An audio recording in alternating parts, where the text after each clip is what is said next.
Welcome back to Between the Lines on Sports Radio 810 WHB. We have a very special guest in studio today. To my knowledge, still the only man that received a standing ovation from Dick Vitale in college basketball history. I remember that game very, very well. He's had an outstanding career in the NBA as well. Nick Collison of the Oklahoma City Thunder is here, and he's working with the Red Cross to get the word out for some tornado relief and some of the damages done in Oklahoma City. And it's always good to see you in Kansas City, but Nick, welcome to the show. This has been a tough week for your new hometown, I guess, huh?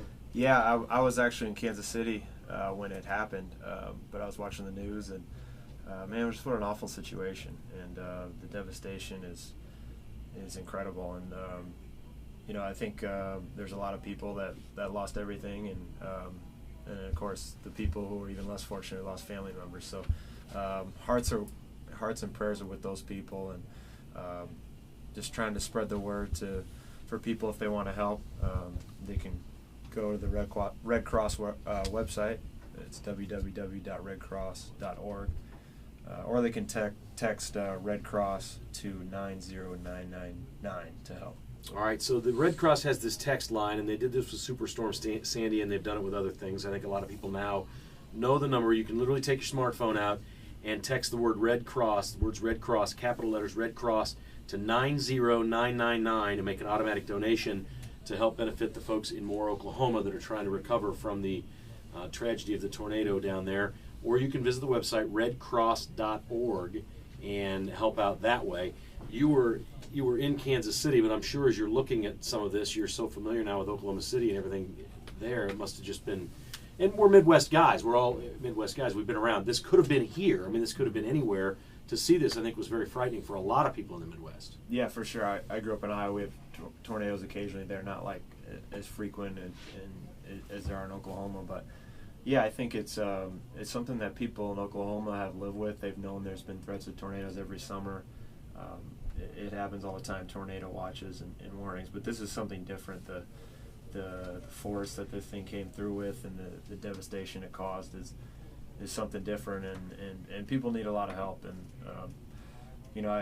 like I said, I wasn't there, but I was worried about a lot of people I knew. Fortunately, people I knew were okay, but there's other people who weren't as lucky. Well, Oklahoma City obviously has embraced basketball so ardently, and one of the reasons I think is that they have pride in their city and no professional sports before the basketball team came to town. What has the experience been like in going from a franchise where the people did love the franchise, but eventually it would, be moved because the support wasn't necessarily there from the community, to this place where you're the only game in town? Well, Oklahoma City's been great to us since day one when we got there. The fan support has been incredible. It's been very consistent. Even the first year when we were bad, we had fans there every night. If we play a non-playoff team on a Tuesday in January, it'll be a sellout. So they're always there, and it does feel like the whole community's behind you. I mean, everywhere you go, everyone's talking about the Thunder. You see Thunder T-shirts everywhere, bumper stickers, flags, and so it really feels like the whole entire city's behind you. I don't know. It seems like 95% of people watch all the games. I know that's probably not true, but that's what it seems like when you're playing there. How tough was the end of the season for you? There must have been, most of the year, you probably felt like you had a really, really great chance, not just to get back to the finals, but to win the whole thing. And then the injury occurs, and obviously it wasn't quite the same after that. How difficult was that for you and your teammates to deal with? Yeah, it was tough. It's a stomach punch when you get right in the middle of the playoffs, to one of your main guys. It's part of the game. It's what happens, but when it's when a guy that's as important as Russell was to us, it really sets us back, especially when you don't have much time to adjust to playing without him. And we did okay. It didn't end like we would have liked, and obviously the injury was a big part of that. The good news is I think he'll be able to make a full recovery, and we'll have obviously a good shot at having a great team next year. But we'll have to start over and try to do all the right things, try to build up our habits and all those things we have to do in the regular season to try to get back in the playoffs and make another run at it. I think a lot of people would be curious to know what it's like to play with the two stars, because they're so kind of different. Kevin's kind of an all-around player and more in control and everything seemingly on the court, and Russell's obviously sometimes criticized for being kind of a one-man show out there. What are the dynamics of playing with those two guys? Well, I'm fortunate enough to have been around with those guys since they first got here, and we've grown so much as a team, and those guys have grown a lot too. I think the thing with them is their talent is off the charts, and they, I guess their mindset or where their spirit is in the right place. I think we all saw how much we miss Russell in these playoffs, and he provides. He's a special player. There's nobody in the league like him who has that effect on the game with the force that he plays with. He's always in attack mode, and he's come a long way too in the leadership areas that people don't see as much. And his complete game, his floor game and running the team has come a long way too. He's come so far. I mean, when he was a senior in high school, he was only recruited by like Creighton, University of San Diego. I think maybe Kansas State or Kent State was in there, and then I think Jordan Farmer went to the NBA early, so he had a spot at UCLA. So he wasn't a real highly recruited kid coming out of high school, and then like 3 years later, he's on the all-rookie team, and now he's second-team All-NBA. So he's just had an incredible improvement in his game, and I think we're going to see even more so in the years to come. And Kevin obviously is great. He's one of the top 2 talents in the world. And you couldn't ask for a better teammate. He does everything the right way. And we're still growing, we're still learning, and those guys are a big part of it.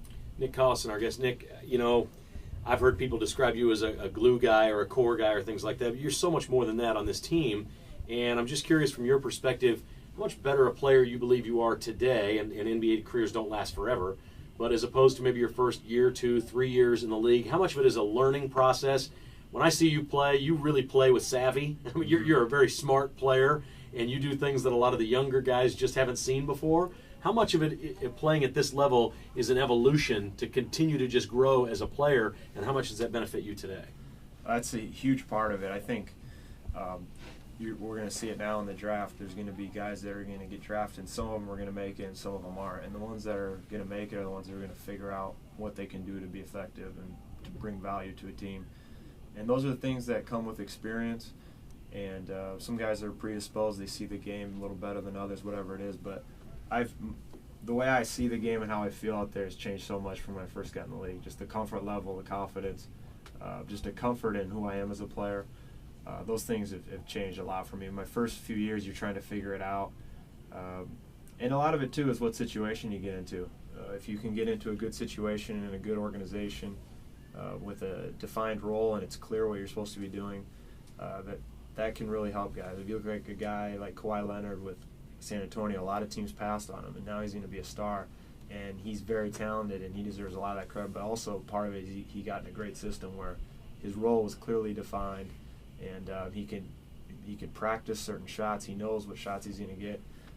He knows the defensive scheme. It's clearly defined, and that makes it all the difference in the world for a player. And I found that groove here in Oklahoma City the last few years, and it's been good for me.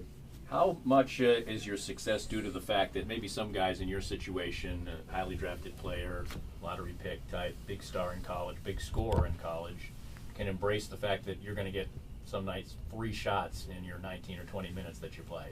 How much of a transition was that for you? It's tough for a lot of guys. I think that's the thing is you're taking like most guys that come in that was the role they played, was they were a scorer, they had plays called for them, they're creating offense. When you get to the NBA, there's maybe 3 or 4 guys on the roster that they're really trying to get shots, and the rest of the guys have to figure out what else you can do to help the team win. And it's not always what you've done in the past, so it's almost a different skill set sometimes.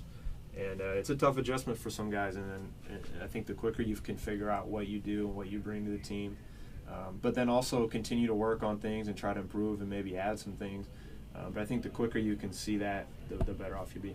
Before we let you go, we got to ask you about the Jayhawks. I don't know that Ben McLemore is going to go 1, but I think there's a scenario out there where he may. I think most people project him at 2.